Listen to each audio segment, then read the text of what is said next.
So before the fire marshal comes in, I would just like to ask you to please keep the exits clear.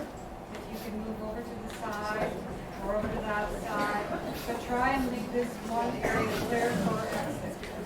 Emergency exit is here as well. So if in the event we have any issues, please use that door. It's your closest, is at the front, and go back out the way you came in, straight out the back. We've got GOC going, so right now our systems are fighting each other. The windows are open.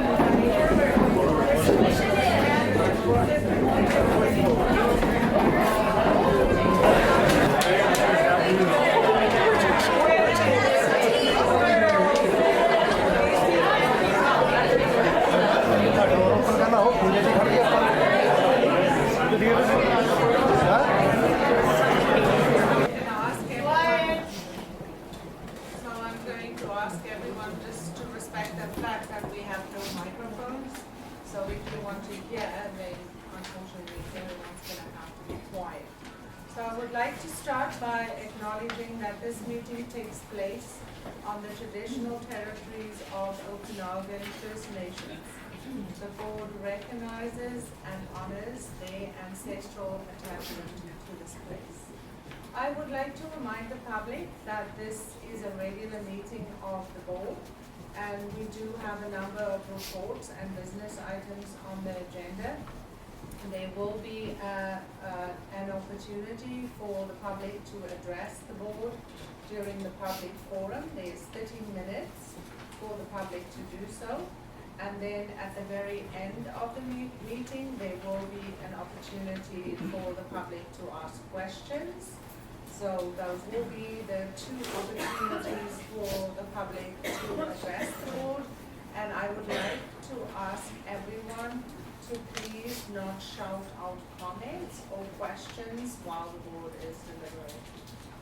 I know that there's a lot of interest in the letter of financial assistance that we've received from the town of Osoyoos. The board has met to deliberate on the details of the letter that were provided, and the board did issue a response to the town of Osoyoos. And also that item is on the agenda. It is under new business, and Trustee Zandy, who is the chair of the Finance and Facilities Committee, will further explain the board's decision, and there'll be a brief discussion about that. So if we could please start with a motion that the agenda for the April 27th, 2016 regular meeting be approved. Thank you, Debbie. Seconded by Miller. Everybody in favor? Motion is carried. I need a motion that the minutes of the regular meeting held on March 9th and the regular special meeting held on April 6th, 2016 be approved. Thank you, June. Seconded by Rachel. Everybody in favor? Motion is carried. I need a motion that the board accepts the report from the March 9th, 2016 in-camera board meeting as presented. Thank you, Debbie. Seconded by Rachel. Everybody in favor? Motion is carried. Public forum. Linda.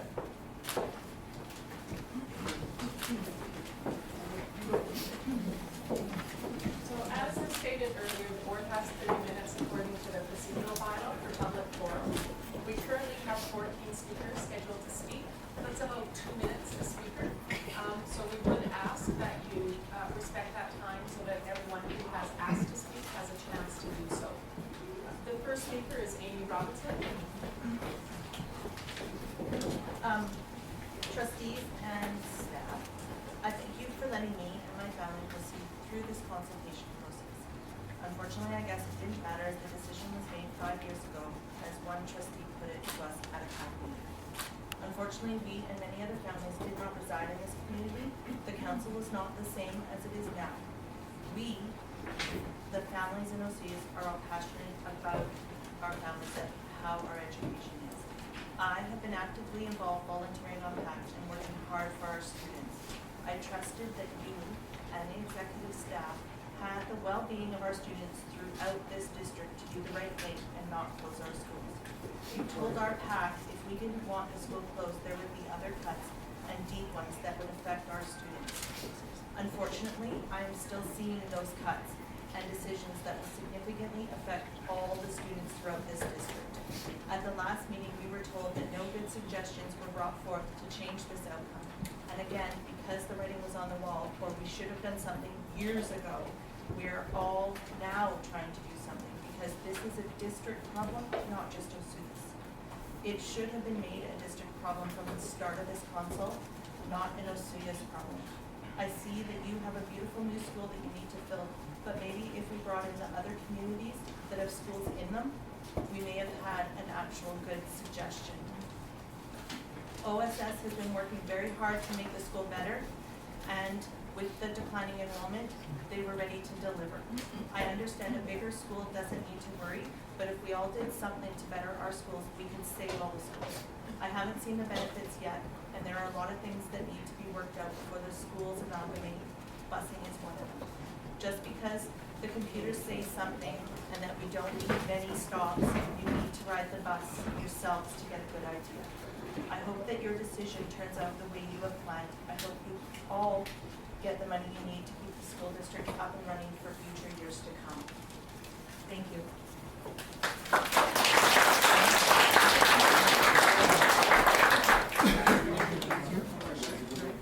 Okay. Thank you for the opportunity to speak to you tonight.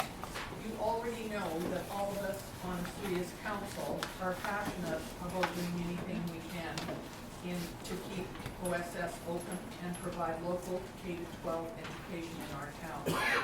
The possibility of closing our only secondary school has consumed our thoughts for the last 3 months. Our letter of April the 19th confirmed our resolve and outlined several ways that the town could help School District 53. In one of the meetings which we had with the school trustees and staff, we were told that they needed $1 million to balance their budget, and could we help find that? We think we've answered that call. $352,000 for 3 years, which provides $1.1 million. This offer was not earmarked for operating funds, but could be placed in the school district budget. As well, the offer was not contingent on public assent, as the municipality has the authority to provide the funds now and work with Area A on their public assent process. The community was asked to provide recommendations on cost-saving measures, and many ideas were shared. Council also offered some other cost-sharing measures that might be agreed to with other towns in our district. We have received letters of support sent from Oliver and Kearney's councils. I have discussed the operational services, water, and sewer fee strategies with both of those mayors. Our letter is a framework, a way to identify issues and move forward with meaningful discussion with all our partners in the district.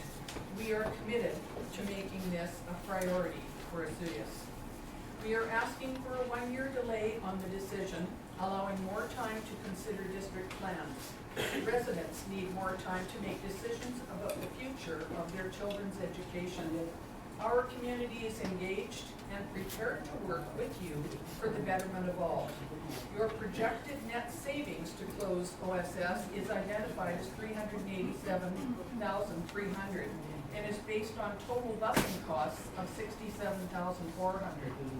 We are prepared to review that figure, as our transportation experts believe that the figure could easily be double that amount.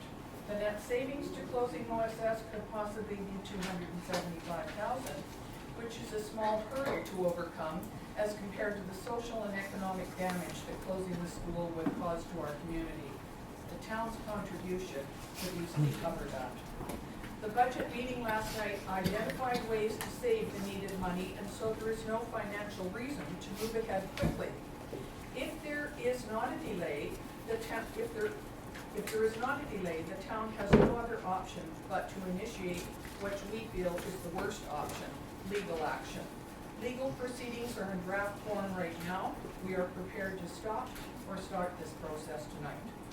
In closing, I have an affidavit from an Osoyoos parent, unsigned as yet, which is prepared for court action if necessary. We hope it will not be necessary. Thank you for your favorable consideration.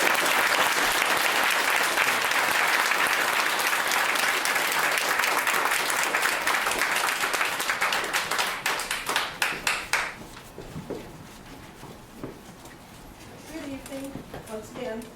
It's been said that the definition of insanity is doing the same thing over and over again, expecting a different result, so here I am.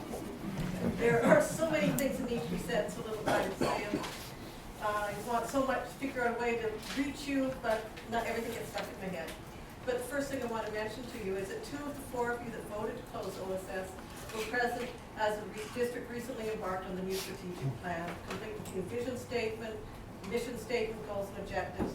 With our at-risk students quitting and those that find busing just too inconvenient not attending, how can we expect to increase graduation rates? How does not fully addressing parental concerns about bullying, drugs, and transportation meet the objectives of safety and security issues? How does placing students in a school where they feel their input is marginalized foster inclusiveness? What are we teaching our children about bullying and peer pressure when those that they entrust with their education won't stand up to it? How does the apparent lack of procedural fairness and what most consider to be a farce of a consultation build a foundation for community partnerships and relationships? Perhaps I misunderstood at that meeting and we were just talking about Oliver because it doesn't appear we were talking about Osoyoos. Through this process, you have totally annihilated the trust, confidence, and respect that the community has for this board. How do you get it back, or do you care? Questions about the effect this closure would have on the current bursaries and scholarships and how it would affect our work experience students were asked and never answered. Were they not considered, or was the answers one that did support closure? How does limiting access to these increase access to post-secondary opportunities? How does closing OSS to add additional students to SOSF utilize an alternative delivery model? OSS was exploring an alternative delivery model with a new timetable. Aside from the possibility of creating a few more course options for SOSS students, I can't see for life of me see how this closure and this process fits into our new strategic plan. A lot of money was spent on this, and how can we possibly say this was money well spent when right out of the gate we're failing the students and Osoyoos and community of Osoyoos in so many ways? What does it say when no one was really surprised that the board rejected the town's offer? You have rejected the town's offer of more than $1 million to keep 2 schools in our community. One operating at pretty close to full capacity and one projected at 72% next year. What has the town of Oliver offered so far to keep their 3 underutilized schools open? The offer that the town of Osoyoos made makes up for what you said you were saving by closing OSS. And this should alone be the reason not to close. Just before closing, I'm reminded of something I read somewhere. Students need to go to school in their own communities. Now, who was it that said that? Oh, yes, it was this board and this district when SOSS had their fire, and there was talk about busing the students to OSS. Why is it important for all of the students to go to school in their own community, but not for Osoyoos students? So, in closing, I just want to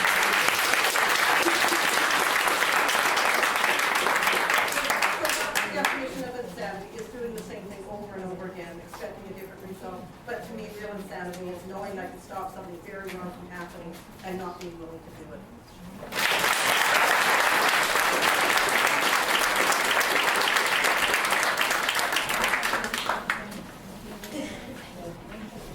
I stand before you tonight one last time, asking for each of you to remember the students.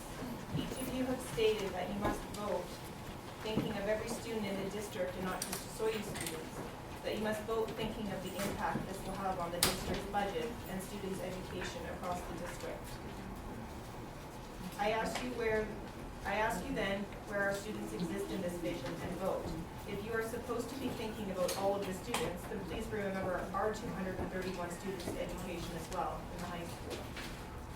Your job as trustees when considering the closure of any school is to make sure you have done due diligence, that you have spent enough time researching each suggestion before you vote to close down K-12 education in our town. In the short time frame that you have worked under that is impossible. While again sitting in working groups at last night's budget meeting, suggestions and priorities were presented to you, many of these coming from educated administrators working across our district. Many of the suggestions were consistent with the ideas that the public also gave you. This tells me that as elected trustees, it's about time you started listening to what people and educators are requesting. It is very possible to keep the doors of our high school open, as we saw last night, but that decision lies with you. As I have spoken many times before, I will once again ask you to remember our vulnerable students, our at-risk students, the ones we've worked so hard to keep in our school. Please don't put up another barrier to their education. Please don't let our students with anxiety suffer more than they already have to, trying to just make it to school. Please think of our Aboriginal students and our alternative students who have programs where they feel accepted. This is all I ask. In closing, I now tell you how sad I am that you are halting growth in our district, that you feel it's okay to close the doors in a vibrant community. You have chosen to be short-sighted, which is just sad. As much as you claim that you have been consulting with various groups and stakeholders, sitting in a room doesn't count. If you had engaged in a meaningful and open consultation process, then at the very least, our elementary school PAC would have had at least received a letter back with some answers. But to date, we have still not received one. This just makes me sad again that you are voting with the belief that you've done everything you can. And with us as a PAC not being given even basic answers to our questions, it tells me that you haven't.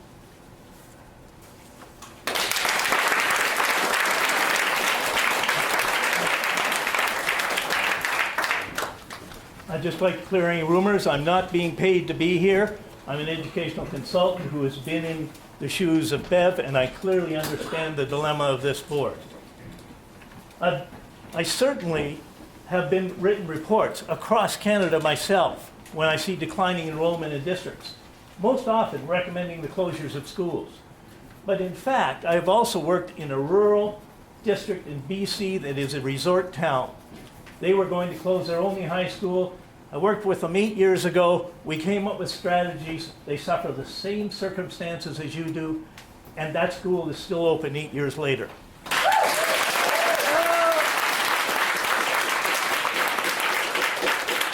In my 48 years in education, I have never seen a town step up the way this town of Osoyoos has and offer you the dollars they have. It virtually wipes out the deficit you're talking about in terms of OSS. And so they have really stepped up, tried to build a collaborative partnership with you. If I were a school district superintendent, I would be saying, let's grab this and run with it.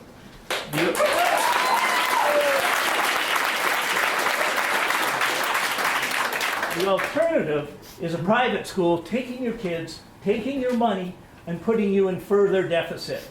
Not a good idea. The argument that this is to improve learning is also false. That's why I bring the educational perspective. This is a 20th century urban solution to a 21st century rural problem. And so you do not want to close the only school in a rural district. You want to support it. With blended learning now, the suggestion here is that we amass the senior students in Oliver and then they can get the courses they need. That's an old-time solution. You've got blended learning, you've got technology now, you don't need to do that anymore for students.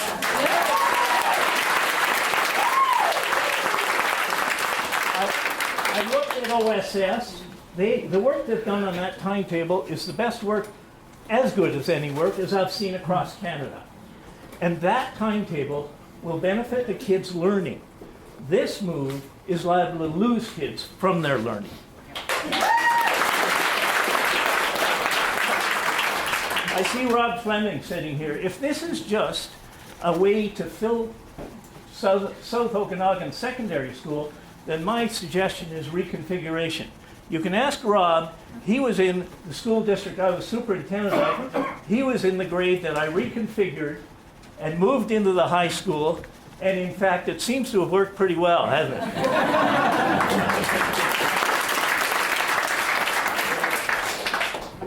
As I see it, council is asking for 1 more year, just 1 year, during which time there's an opportunity to expand cooperation in the South Okanagan rather than drive alienation. There is an opportunity to create really 21st century learning.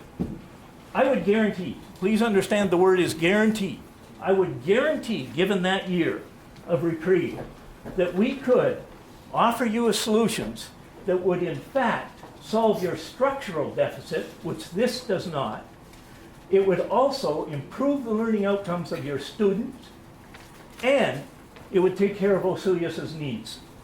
I think there's many strategies that were suggested at your budget meeting a couple of nights ago, no, last night. And when I know, I'll give you one more paragraph. Okay. 4 out of 5 of those groups last night recommended looking again at the OSS situation. We will find out tonight through your meeting, through your vote, I guess, whether or not you are actually listening to your community. All I can say to conclude is that here's an opportunity for a board to pioneer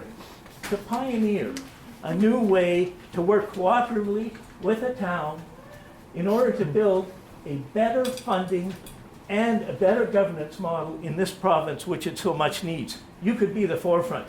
You need to take that opportunity for kids.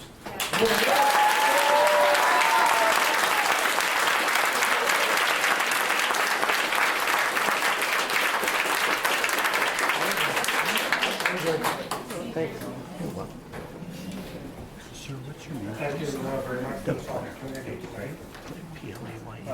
I'm an Osoyoos Town Councillor in the midst of my 3rd term, and there's 2 things that I never do. When I speak publicly, I always have pieces of paper in front of me and it's well scripted. And I deplore talking about myself.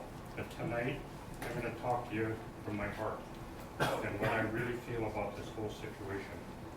As public people who are charged to make sound decisions in communities like we are, we have a right to analyze and look at all aspects of every decision that we make. That is our right. We gather information and we make the best decisions based on that information that we have. As we go through our lives, gathering this information to help us make decisions, the thing that I have found that is the most important thing is to listen to the people. There is really, at the end of the day, nothing else that matters. They're the people that put you into your office, in my office. I have recollection of knowing that effluent was running into our lake from many, many properties. So we took off on a task that was insurmountable. We had no money. We had nothing. We got a little bit of grant money. We began to do it. We had profound problems. It took thousands of hours of working with people, but at the end of the day, it was listening to the people that are engaged in that. You have energized a community, and you have people that are coming out when you ratio it that I would put up against any community in the world. When you can get 20 to 25% of your people out to a meeting, that is phenomenal. You have in that group people that care. You have experts in finance. You have people that are engaged, and people that will take a bullet for every one of you if you change the route that we're heading on this thing tonight. I say to you, I beg you, I implore you to change your mind. You are empowered to change your mind tonight and make the decision that is right. Do not go down in history as making the pinnacle of bad decisions.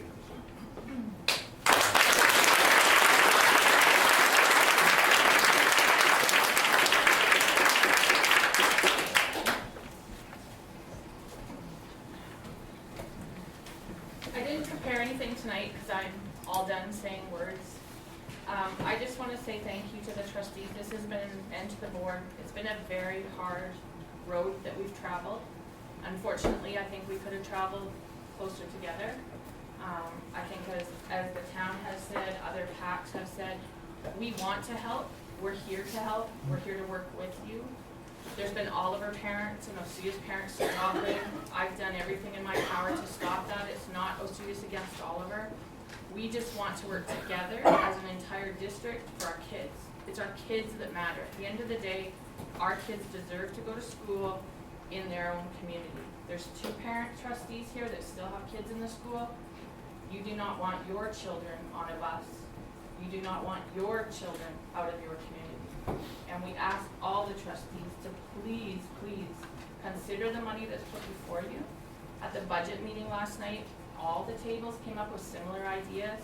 I think if we can all come together, we can solve the problem, and we can solve it in the long term. We want to work together. We want to have long-term sustainable goals together. We want to stay together. And I've missed tons of work in the last 3 months because it's for my kids. Not my kids, but my kids.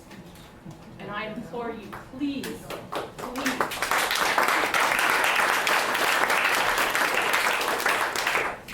do the right thing tonight. Accept the money offer. We can work together. We can do it. If we all come together, we can do this for our kids. The bottom line is education. That's your mandate. We need to educate our kids. We need to educate them in our own community, and you all know we'll do it. But we would like to do it with you.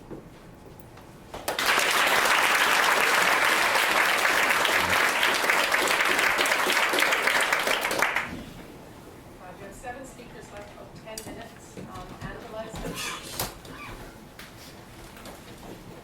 I've spoken at all of the meetings, and I'm still just so disheartened by the wall I feel that's been put up around this board, not listening to what's come to you from everyone.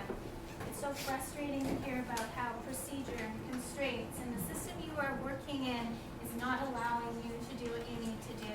There should come a time when you then stand up and say, you're right, we can't work with this system, we need to change it. There's a moral obligation I feel that you have to make those decisions. Don't be part of the problem and stand there and not say that our government is not funding public education. You had a meeting, I believe, with all of the boards across the province. Did you all band together and say, look, we have problems with education. We're going to come together, we're going to tell the government that we need more money to fund public education. Your decisions not only affect my children's quality of education, it personally affects all facets of our family life. Boards should not have the power to close down our town and affect the choices that we have made for our family, the way our children are educated, and where we choose to live. You've limited opportunities for my children. They may not have the opportunities to play for their junior hockey team. They may not have the opportunities to get jobs after school. Reducing, can they buy a car? Can they travel? If they do get a car, I don't want my child driving back and forth on the road every day because they've missed the bus to school. If changes in driving legislation go through, my other children are not going to be able to get themselves to school. I'm so tired of hearing that it's going to take time and we'll all be all right. It's not all right for us. Our town has repeatedly told you it is not all right for us. These are not the choices we want to make. And I implore you to listen to what this group of people is saying to you. You have not yet listened to our reasoning for education or finance. So my final request is please then make a moral decision and save our school.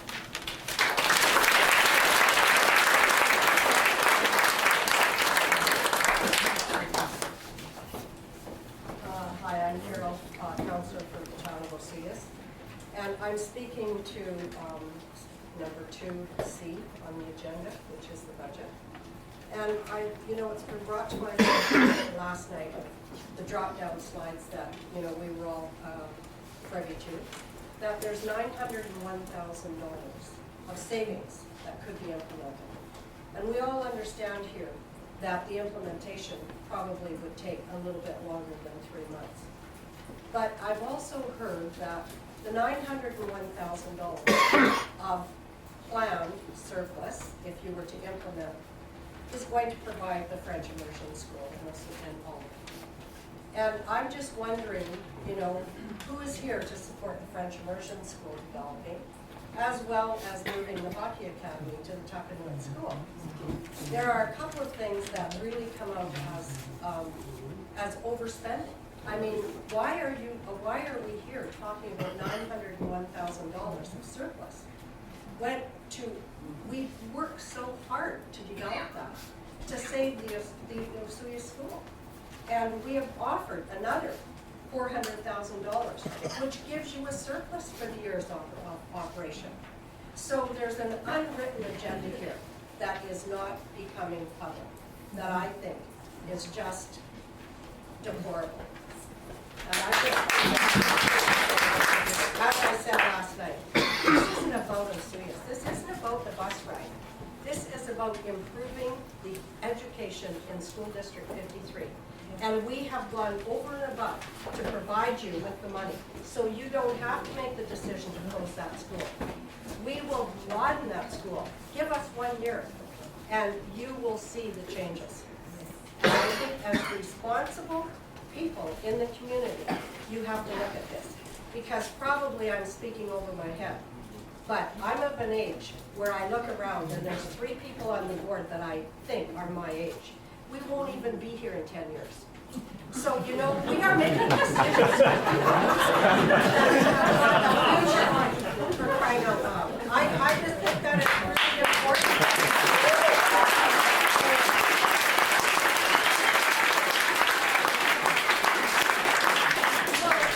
In 10 years, I might not be here, but I'll tell you about it.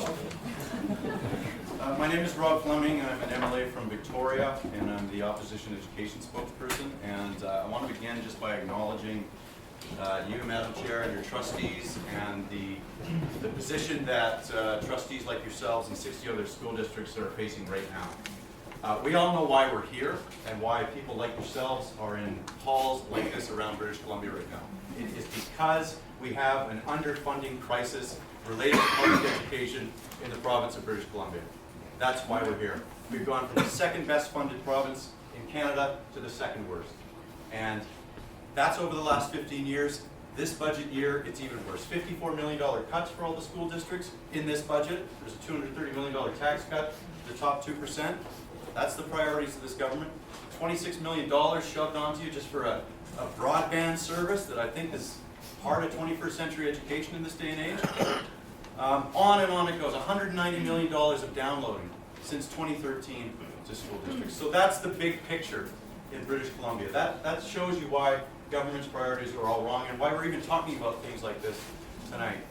I think the province and the Minister of Education is very happy and very comfortable with the way things are playing out here in Osoyoos and other communities, because it falls to these folks to make decisions that they would never even want to consider.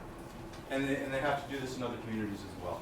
So it does fall to you tonight, however, to take all the information you've heard and to do 2 things. First of all, to understand in your heads why this is a bad decision. For a town that would lose its only high school like Osoyoos, this is bad economic news, folks. Osoyoos is a town, and all the folks I've met here have confirmed this, that is not asking the school district to help it live in the past.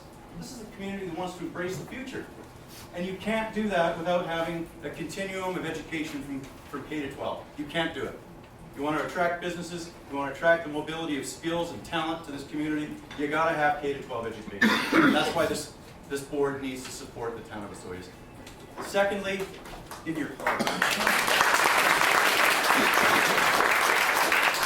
Secondly, I would ask trustees to think about what's right, to look at your hearts, to hear what the community has said to you.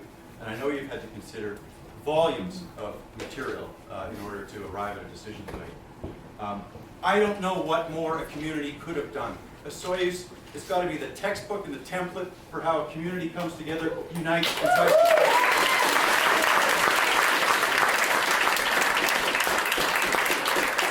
Everybody is on the same page. This is a diverse community, but everybody thinks the same way on saving the school. The business community is there, local government is there, taxpayers are there, money is on the table. we can deal with the underfunding crisis through an election cycle, all right?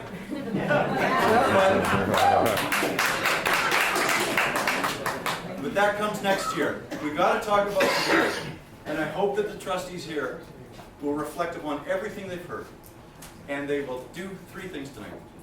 Stand up for public education. Stand together with the community of Osoyoos, and let's stand together against underfunding of public education and send a loud message to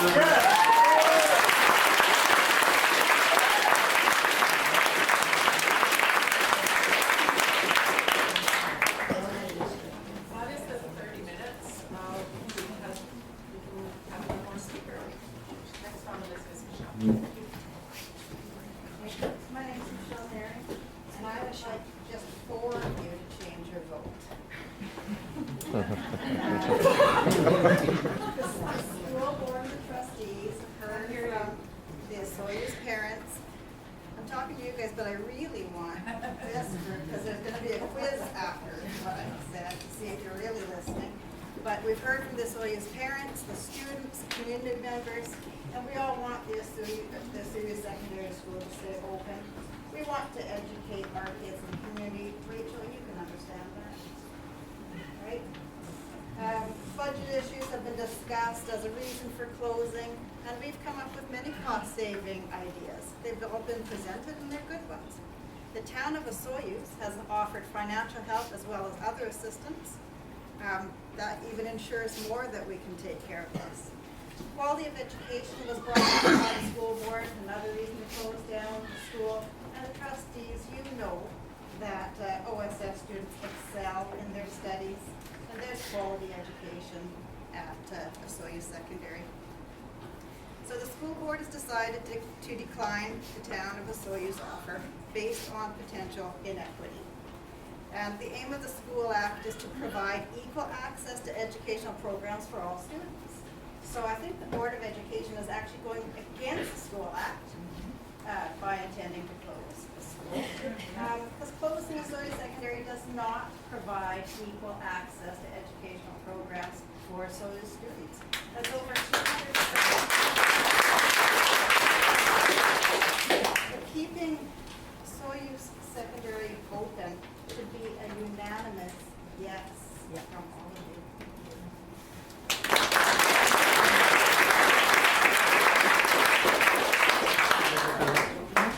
Thank you to everyone for the input. We will now move on to the report from administration. Thank you, Madam Chair. The report from administration is attached to your agenda. Won't read all of it, but would like to highlight a couple of positive things. First of all, we received a training skills grant that we applied for of $5,000, and that's a grant through the Ministry of Education.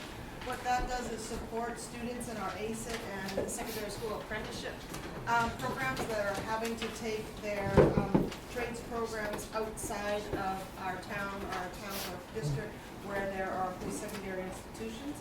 So in School District 53, we utilized that $5,000 grant to provide the purchase of gas cards, and that has helped those 20 students who are traveling to Penticton or living and paying rent in Kelowna to help them with their transportation, and that was greatly appreciated by those students.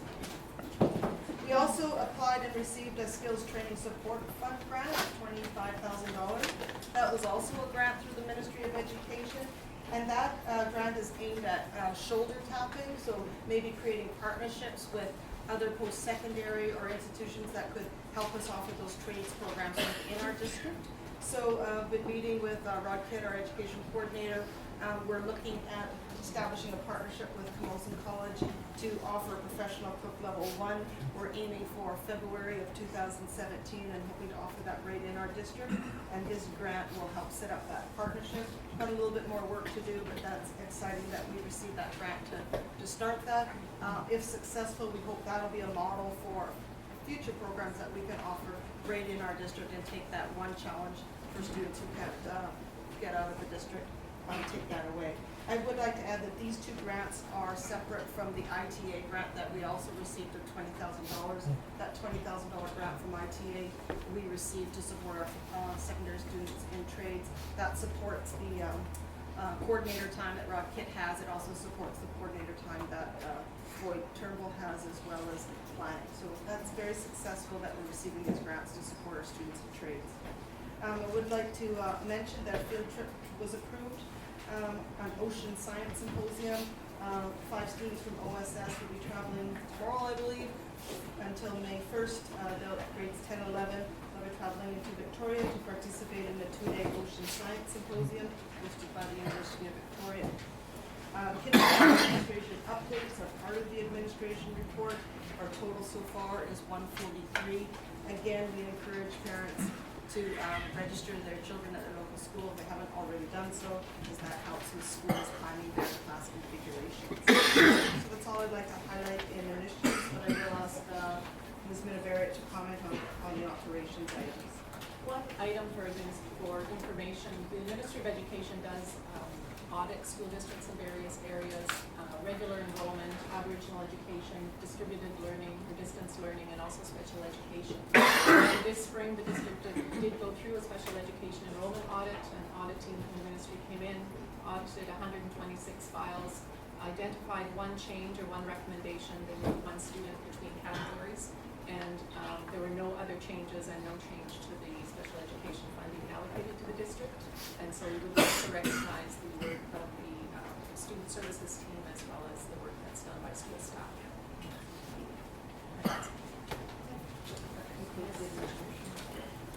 Thank you very much. We will now move on to unfinished business. School closure bylaw number 2. Would it not be appropriate to discuss the town's offer before going to the vote? Secondary school. Chairperson Carr? No. That is under new business, and this is unfinished. I would like to make a motion to table the 3rd reading of this bylaw based on the degree of upset that I have seen in our students and our community, and also the caring and generosity of our town council. So I would like to see this motion tabled at least until our next board meeting, when we can look at things more realistically and Second for that motion.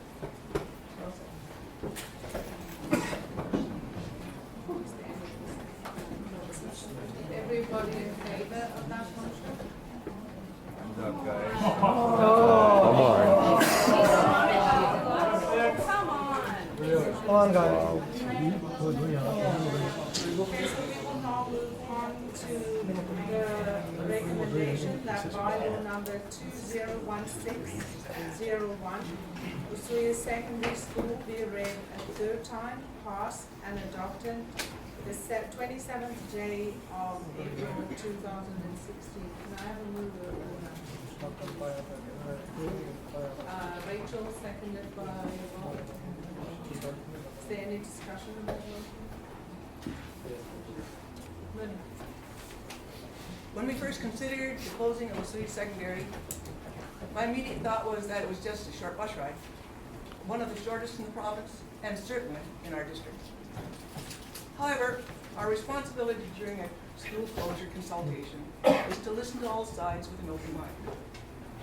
But after our first meeting, hearing insults thrown at our staff, hearing claims that SOS had been billed to make possible the closure of OSS, and hearing accusations that we were just going through the motions and that it was a done deal. And my being a reactionary, I said to a trustee colleague, it's a good thing we're not voting tonight. But then we had hundreds of pages of briefs and email messages to read. Although many cited busing, bullying, and bad roads in opposition to the closure, I felt that there was a deeper issue, and that was identity. I expect that the initial lobbying for a secondary school in Osoyoos was to provide their students with a place where they could build their own identity and create a unique culture, which they have done. Yes, it's just a building, but in closing the building, we deny the students their unique identity. I also felt there was no real debate in our consultation. It was with this in mind that I made the motion to extend our decision for a year. And yes, I'm fully aware of the draconian measures we would have had made to implement to make this a possibility. Unfortunately, Over the last 3 weeks, trustees and staffs have been targeted both in the media and by verbal attacks, with attempts to intimidate, with the building of slanderous rumors, and with the throwing of abusive threats. These actions have been encouraged and funded by community leaders. This is wrong. Ideas are to be debated with respect. We do not verbally attack those who have ideas and opinions in opposition to our own. Another year of such conflict, I cannot imagine. If I were to vote in opposition to this motion, I would be condoning the vile conduct directed towards staff departments. Conversely, if I'm to vote in favor of this motion, then I'm going against my conviction that there are more options that could have been considered.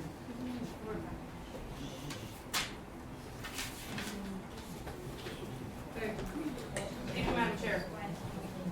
I take my role as a trustee very seriously. We are a member of a board of governance. There is a combined role of governing and managing. We are a partnership between the board and the chief executive, which is our superintendent. The board focuses on governing, and our chief executive, our superintendent, manages with management and operations. Our goal, our mandate, is to provide equal, quality education for all students in District 53. Yes, 5 years ago, Osoyoos and Oliver faced the possibilities of closing either Osoyoos Secondary or Tuckalnoot Elementary, and there was much conversation around declining enrollment and what needed to be done. Yes, I was the chairperson of an amazing group of parents who rallied to keep Tuckalnoot open. We did not win this fight. It wasn't from our tireless efforts that kept it open. It was because the government of BC decided that they weren't going to take away or pull away our funding protection. After countless hours of reviewing and studying the budget, I learned it was only because of this funding that kept the schools open at that time. And this funding was directly correlated with and came hand in hand with student enrollment. Therefore, it comes as no surprise 5 years after OSS and Tuckalnoot were on the chopping block that we are once again facing the same conversation. So here we are, dealing with declining enrollment and now a $900,000 deficit looming precariously over our heads. And we have already made cuts, and the cuts are getting deeper. The cuts are bleeding the system of quality education, pulling at its life force. We've survived, yet now, with ongoing decrease in enrollment and funding, we are challenged to make drastic decisions without which our education system will be exsanguinated. Cuts have been so deep, and when funding is bled dry, our children's future will be hindered. Public education in our district will be crushed. Tuckalnoot's not back on the block. No. You said it's the same conversation. Excuse me, hold it, thank you. I chose to run for trustee because I believe in quality public education. So what is education? Quality education. Education is a learning environment with sufficient facilities and resources. Core studies with sufficient materials. Qualified professional teachers who utilize effective teaching methods that focus on children, facilitates learning, and is always open for development. Yet while I was reading through hundreds of pages submitted by Osoyoos parents, community members, and town council, I rarely heard any concern about education. Points were raised about what would be lost and the desire to keep what you had. Yet the reality that it was there would not be yet the reality is that there would not be much left to have. Various concerns were raised, such as busing, fear of bullying, the effect of family schedules, frequent issues raised with concerns over negative economic impacts. What was noticeably absent, however, was any real talk about education. It's not true. The role of the school board trustee is not to ensure a community's viability. That is the concern of town council. It is not our job to look after the economic well-being of the communities. That is the role of town council. It is not our obligation to enhance an economy, to grow communities, or to attract young families to our towns. That responsibility rests on the municipalities and their town councils. So take our money. Knock it out! And terribly unprofessional of those who have suggested a conspiracy, that the decision was made over months or even years ago, or that the board made a rash and thoughtless decision, or even implied it was based on a self-serving position. It was not. It was not an easy decision. No one derives satisfaction from closing down a school. And although difficult, it was a careful, thought-through, and informed decision motivated solely by our mandate to provide quality education for all students. Have you voted? Within the constraints of our budget. To bully trustees and point fingers or suggest otherwise is a blatant attempt to deflect responsibility or attention from true issues, decrease funding, and decline student enrollment. The role of a trustee is, and should only be, focused on education as our mandate stipulates. And it is our duty to not get sidetracked from our main objective or by the influence by political posturing. I genuinely believe that the amalgamation of the two secondary schools is in the best interest of all students and their education. Why secondary schools? Fundamentally, it boils down to enrollment. It is more expensive to provide a wide variety of courses at secondary levels, and to staff secondary schools with low enrollment at each grade is not a judicial or efficient use of funds. Declining enrollment and declining funds are forcing us to make efficient uses of our facilities and thus greater opportunities for the quality of education. By amalgamating the two schools, we are ensuring the lifeblood of courses and materials and opportunities for the students. I did have the opportunity to speak with many Osoyoos parents and all of the parents, and I spoke with one Osoyoos mom the other day who told me that her daughter was so excited about all the new opportunities she'd be facing.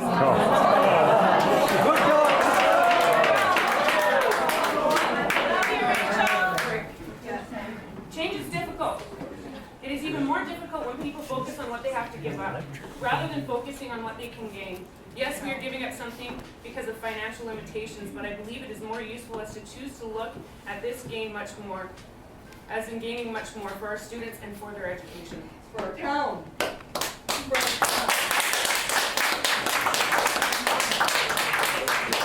And the board made Thank you, it Madam about the Chair. money, not about the education. As I mentioned previously, this is a very difficult decision for all of us. Some of us have lived here for a long time, and some of us have lived here for a long time, and it's a very difficult decision. Lately, I've been very saddened by the actions of some people in the community. It's been unproductive, it's been unprofessional, and it's been unbecoming of not only elected officials in this country, in this area, but also residents in the city. We get it, Rob, you're the victim. Yeah. This is exactly what I'm talking about.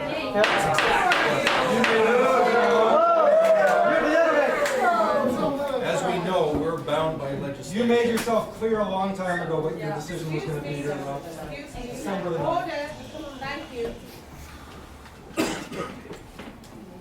As the board knows, we are bound by legislation and by the Education Act to provide education in the district within the parameters set out by the government. As members of the board also know, declining enrollment throughout the province has led to the closure of over 200 schools in the last 20 years. This is over multiple governments, and this is over multiple districts. We are one of the last to actually have to close a school, and it's unfortunate. We are the government. You don't have to. I urge government of this stripe or the other stripe, either party, to consider changes in how its funding mandate to reflect not only wages and instructional costs, but to reflect operational costs that have been downloaded to school districts. This has been done for 30, 40 years, and it's gone over multiple parties. BCSTA for years has requested the government, all 60 districts, to increase funding to education. This was no different in this last meeting that we were at. Madam Chair, it is a very difficult decision, and one of the previous speakers in the forum mentioned something that government should listen. And I find it ironic that when his party was in power, they ignored all 60 districts. They ignored all 60 districts in enforcing a new a new agreement across the province. Whether it was good or bad is irrelevant. But, again, the funding for that agreement was not fully funded. And we've seen this over and over again. This is why I'm urging the government to consider changes in how our funding model is. It's not right. We're giving you the time to do that. We are giving you the time to do that. Excuse me, please not interrupt. Sam. My name is Sam Hanshroff. I represent Okanagan Falls. I'd like to thank Emily Fleming for coming here and discussing this because I think you're 100% right. The provincial government provides us with our district with money for the education of our students, which includes facilities, maintenance, special ed, staff, equipment, busing, etc. Over the last few years, School District 53 has requested and increased funding to help with rising costs affecting student education and manage it with the district. Rural districts need more money. We're not done yet. How many of you have talked to our MLA? She won't talk to us. She won't talk to us. Okay. He asked the question. Yes, sir. He asked the question. I'd like to answer it. However, the government's money is allocated according to their funding model.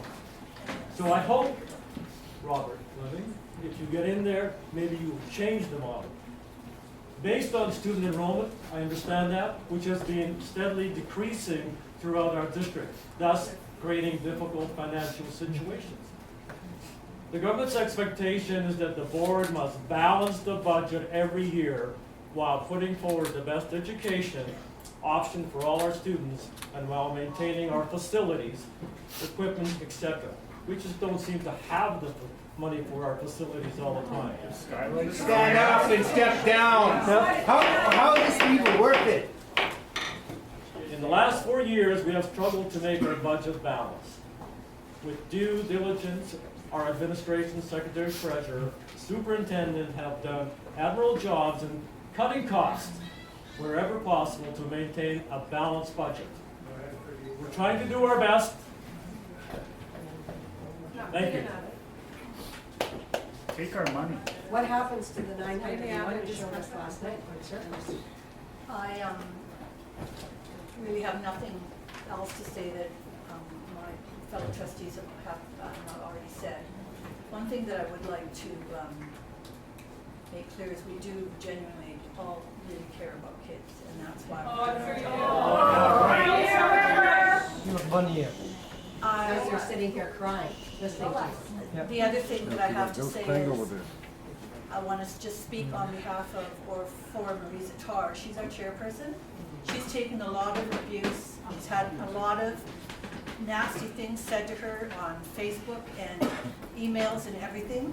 Excuse me? She has done nothing wrong. She's our chairperson. She has to be the face of the board. She's not allowed to give her opinion. And even when she voted against the school closure, she got put down for that and said that her vote was ingenuous. Does this have to do with? So because I'm trying to clarify. Move on. Be quiet, please, so I can speak. I'm trying to clarify that our chairperson, whether it was June 5 years ago or 6 years ago or Marisa now, our chairperson is the face of the board and speaks on behalf of the board. They're not, their thoughts or feelings, they're not allowed to give them. So I just wanted to clarify that because she's been treated very, very unfair in her community and has. Can I hold the question?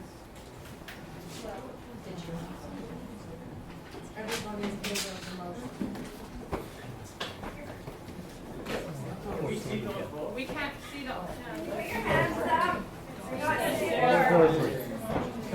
Motion is passed. 4-3 vote.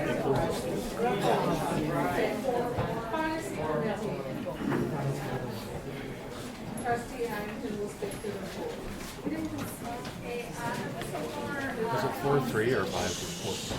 Was reviewed and it was developed based on a recommendation office. The policy committee recommends that it be moved to the next regular board meeting, and I would like to move for its acceptance.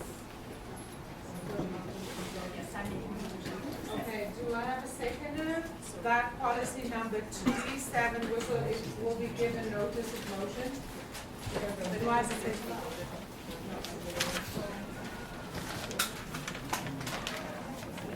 We have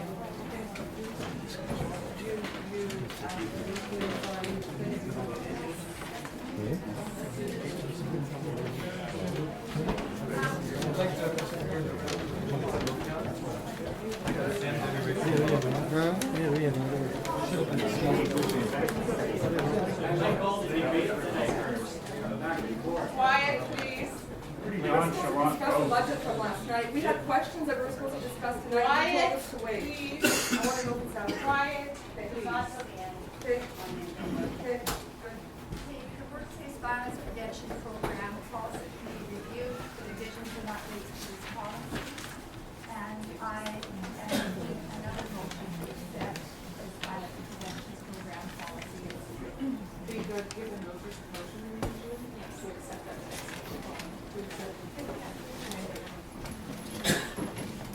Okay, so we will move on to the Finance and Facilities Committee and Trustee Zandy. Thank you, Madam Chair.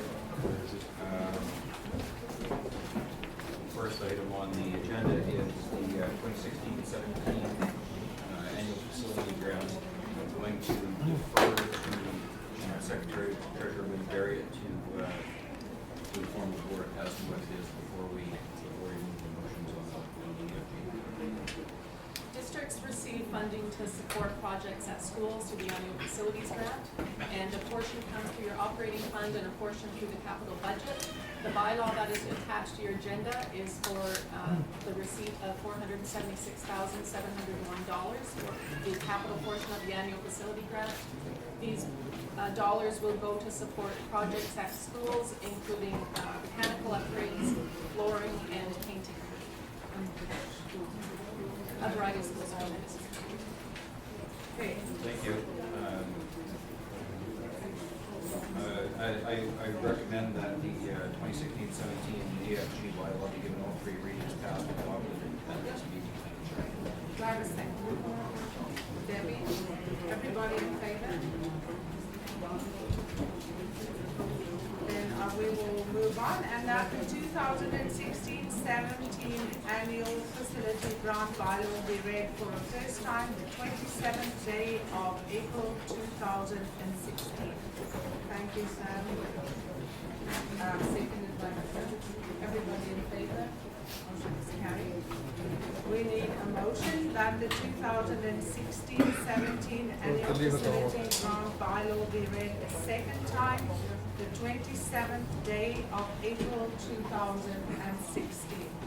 Thank you, Mona, seconded by Debbie. Is there any discussion of this annual facilities grant? Everybody in favor of the second reading?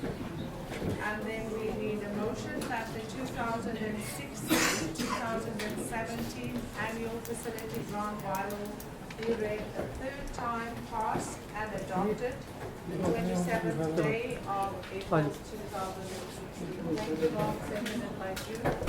Everybody in favor? The motion is carried. Then we move on to the Board of Education's input to annual review of.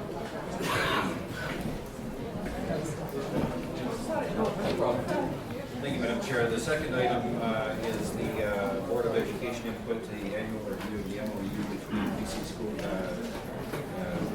BC SBA and Ministry of Education. It's attached. I don't know if the board has any further discussion on it. Okay, yes, I asked Mel just to add that because of the discussions that we had at the AGM. We already discussed that at the Finance and Facilities Committee meeting, and we already provided input.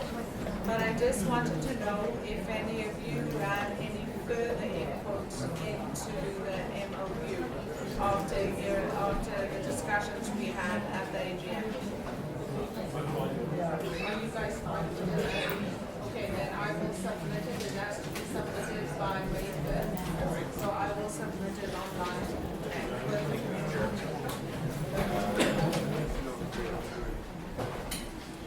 Next item that we have is a draft of the 2016-17 budget.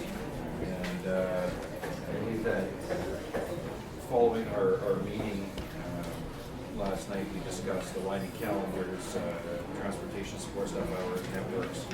There was a number of items that were brought up last night. I think we should further deliberate on those at our next staff and half meeting to further follow up on those.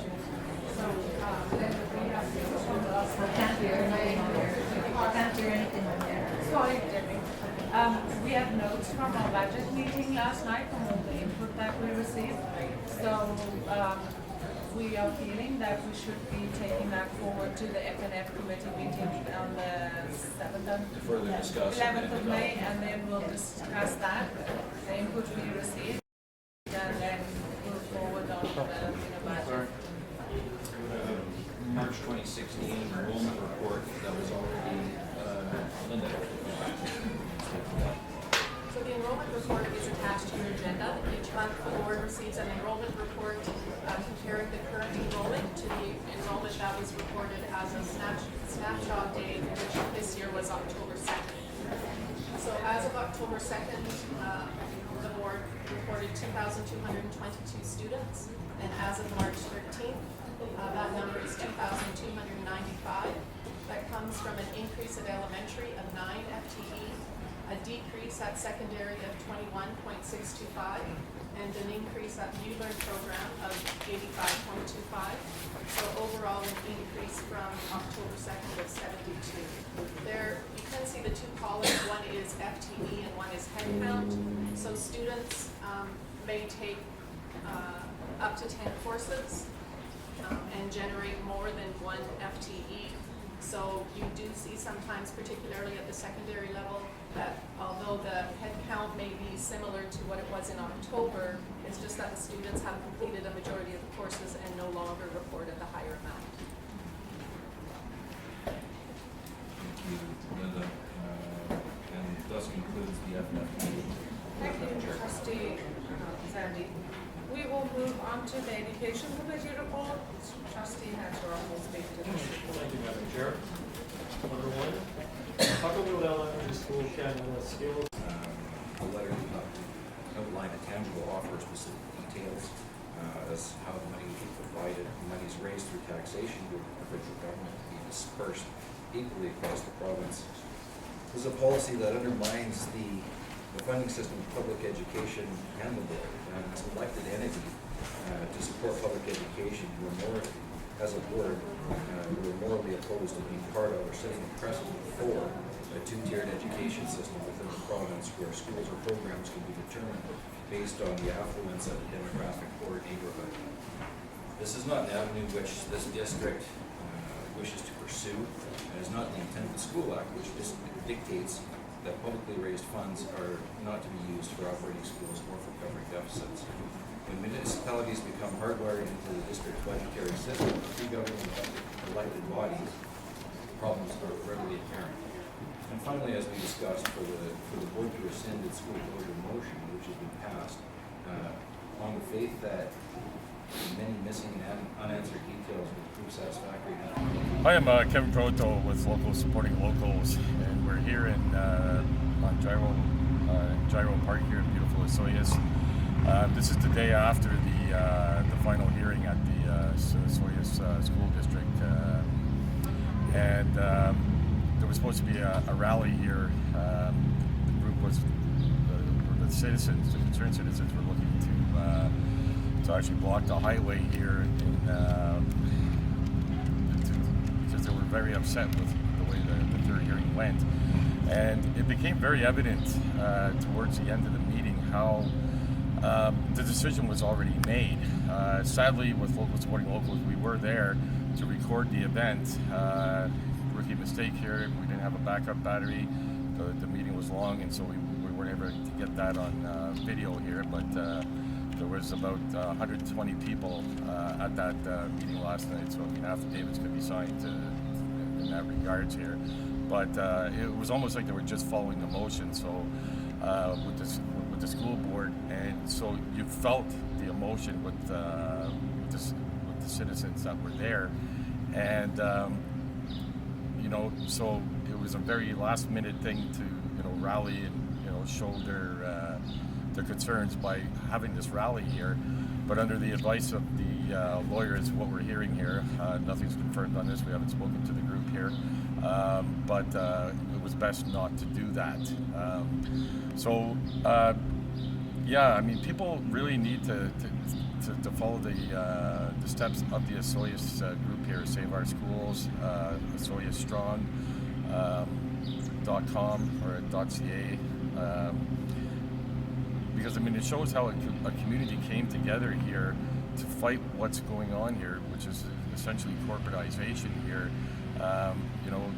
It seemed like, particularly here for Osoyoos, the agenda was already set to move the school to all the students to Oliver. But we're seeing this happening across BC and right across Canada. I welcome everybody because I did it last night. I went onto Facebook and I put in Save Our Schools, and I thought it would come right to Osoyoos. But there's groups right across Canada and United States with Save Our Schools. So I mean, this is not just one local issue here, but Osoyoos really showed how a community can come together, businesses, the city council, and there was another public meeting last night where the city of Osoyoos actually was willing to give $1 million grant to the school, which they accept grants from everywhere, and there was not even any discussion on it. So that this way they can, at least keep it open for another year to look at resolving this. And yeah, there was no discussion on this. So yeah, you can understand the frustration of the people here. And so, I mean, I could definitely see them moving forward with an independent school here, which is kind of sad that they have to go this route. But at the same token, people should get excited as well too, because we got to start separating ourselves from our provincial and federal governments here, because they're not in line with the people. We see all this missing money. Christy Clark right now is in the media with all this money she's been taking from corporate donations,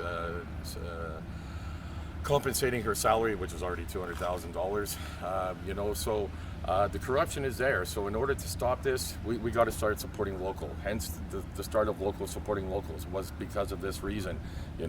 We started the calendar in order to raise awareness, and we always recommend that you read the first 4 pages, because that's meant to help you see what's going on, and the sources for the information in there are directly from the original sources, such as Dr. Shiv Chopra from Health Canada.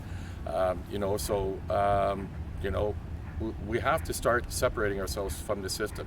Local government is our only chance here, because it's too far gone. It doesn't matter which party you go with. It's all party politics, and so it was nice to see Rob Fleming there from the opposition, the NDP education minister.